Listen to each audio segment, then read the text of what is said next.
네, 국민의힘은 어제 의원총회에서 새로운 비대위를 구성하기 위한 당원 개정안에 나서기로 했습니다.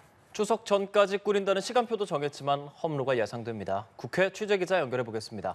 박초롱 기자. 네, 어제 국민의힘 의원총회에선 권성동 원내대표가 물러나야 한다는 목소리가 이어졌지만 이 결론은 닷새 전 의총의 도돌이표였습니다. 권성동 원내대표가 비상대책위원장 직무대행을 맡아서 추석 전까지 새 비대위를 꾸리기로 한 겁니다. 사태를 일단 수습한 뒤 거취를 결정하겠다는 게 권 원내대표 입장인데 오늘 아침 출근길 기자들과 만나서도 선수습 후 거취 표명 입장을 재확인했습니다.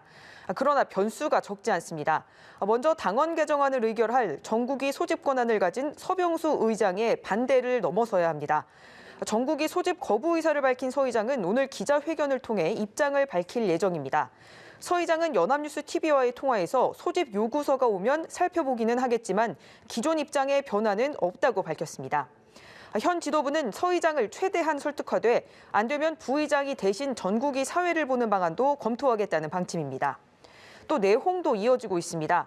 당권 주자로 꼽히는 안철수 의원은 CBS 라디오 인터뷰에서 비대위를 또 꾸리면 법원에 당의 운명을 맡겨야 한다면서 새로운 원내대표를 뽑아 최고위원회 체제로 돌아가야 한다고 강조했습니다. 조경태 의원은 대다수 국민과 당원들은 원내대표를 빨리 갈아야 한다는 주장을 하고 있다면서 당원 투표를 해야 한다고 주장했습니다. 이준석 전 대표는 오늘 아침 SNS에 글을 올려 결국 의와 불의의 싸움이 되어간다면서 저들이 넘지 못하는 분노한 당심에 성을 쌓겠다고 당원 가입을 독려했습니다. 네, 더불어민주당의 이재명 당대표는 이번 정부 예산안을 비정하다고 평가하고 철저한 심사를 예고했다고요?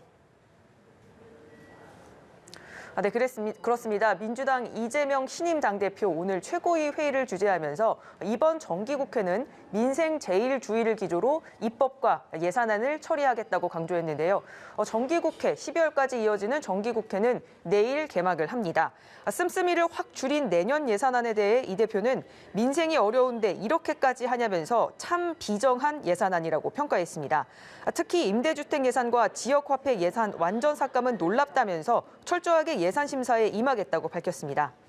민주당은 오후엔 정기국회 대응 전략을 논의하는 의원 워크숍을 열어 이재명 체제에 본격적으로 시동을 겁니다.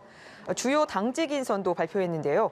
당의 살림을 책임지는 사무총장은 경험이 풍부하고 당내 관계가 원만한 걸로 평가받는 오선 조정식 의원이 맡고 정책위 의장은 김성환 의장이 유임됐습니다.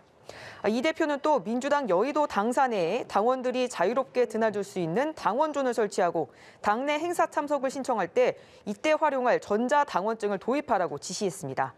조금 전엔 국민의힘 권성동 원내대표를 만났는데요.